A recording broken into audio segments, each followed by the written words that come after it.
But by August, the financial storm clouds over the US and European skies were gradually making their way to China. Exporters saw their overseas demand weaken sharply. Auto and housing market sales suddenly cooled. Just one day after the collapse of Lehman Brothers in mid-September, the Chinese central bank relaxed its monetary policy and the tone was changed from tight to moderately easy. Suddenly, lending costs were slashed 5 times within 3 months, the most intensive move in a decade. Experts predict falling investment and slumping exports will prompt the PBOC to keep cutting in 2009. From tight monetary policy to moderately easy monetary policy, from 6 consecutive rate hikes in 2007 to 5 rate cuts within 3 months in 2008, China is showing its determination to use all possible policy actions to prevent growth from falling too sharply. Professor Hui, it's interesting to look at the interest rate picture for the whole year because for the first time in 10 years, China has adopted a moderately easy monetary policy. Yes. How do you see this shift?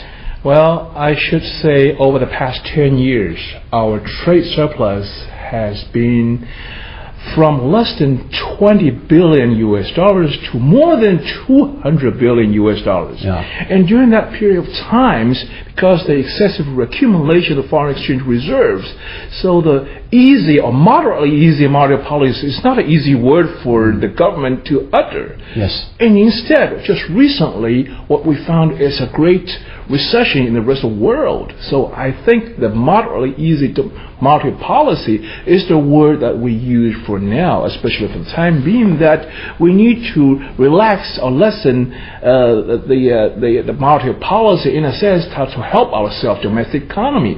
But after this economic crisis, if the continuing trade pattern is similar to past 10 years, then I think we'll probably go back to our neutral monetary policy instead of this moderately easy things. So thus we use the word moderately. Yes. But do you think we have enough liquidity at this time? Well, you see, what we do observe is that we have a lot of liquidity within the banking system, but in terms of industrial side, where a lot of firms, they do need funds, they cannot get it from the banking system. And you ask the reason why, the bankers will tell you that they are so afraid of risks. So it's the risks, is the things that in between making on the banking side, the financial side, you see a lot of excess liquidities, but on the industrial side, yes, there was no liquidity at all.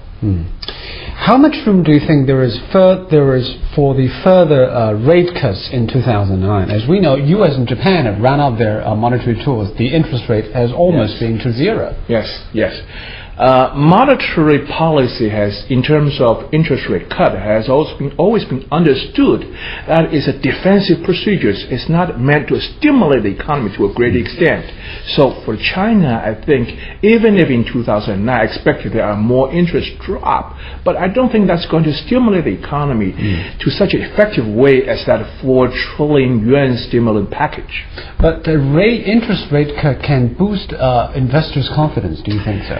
It will affect, so to a certain extent, it will be affecting those in business that can get loans from the banking system. What about the industries or small business that cannot get loans from the banking business, banking side?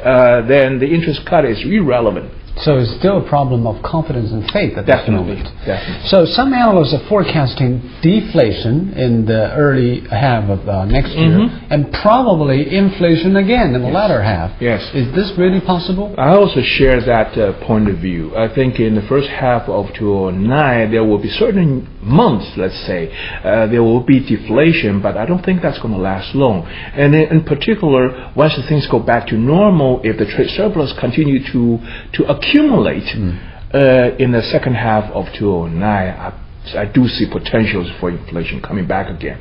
So what does that say to us? What measures should we take in case that happens? Well, for the government side, I think the government should have a better prediction on the economy, that they should have developed a more price signals that help them predict. And for the say common people like us, that we should be preparing ourselves for that that kind of situation. For instance, in the first half of 2009, things will not be as casual as in 2007 or 2008, in the earlier 2008, but we should all hoping for this better second half of 2009. Okay, it's still a complicated picture, but we should be ready for anything. Definitely. Employment is one of the biggest concerns for many people here in China. In the U.S., the picture for employment is very grim. How do you look at the situation in China will pan out next year? The employment in China is kind of complicated because in the urban for people living in the city, statistically their employment prospects pretty good actually, but we should distinguish between, say, college graduates and migrant workers. Those are not really city people where they already have jobs. And if for the new college graduates, I would expect to solve the employment problem for them is to industrial upgrade, that we should hire the people. But the industries, they have to more efficiently use them. And for the migrant workers, that needs a grassroots systematic change, namely whether the construction business or other related things will come back in 2009. So yes, the employment problem is indeed a very challenging job for Chinese government to face in 2009, but it's a time to change. In a sense, if we think about the college graduates, and we should prepare them for the better jobs or high skill work, working positions. But for the migrant workers, we solve it in different ways. What kind of specific measures do you think the Chinese government can take or will take to stave off the unemployment situation? Okay, I think overall speaking, the Chinese government is trying to solve the employment problem by keeping the growth rate of GDP well above 8%. I think 8% growth rate is probably slightly less for the employment problem to be solved. You probably have to prepare for 9% growth rate or 9.5% growth rate in order to solve 10 million job creations every year. But in terms of specifically, as I just mentioned, that the construction business, especially home constructions or even railroad or highway construction, those are very labor-intensive projects. Once those projects can be put under formal procedural ways, then I think the employment problems will be lessened. And also, those people should be ready psychologically for job losses. Definitely. We all care about jobs.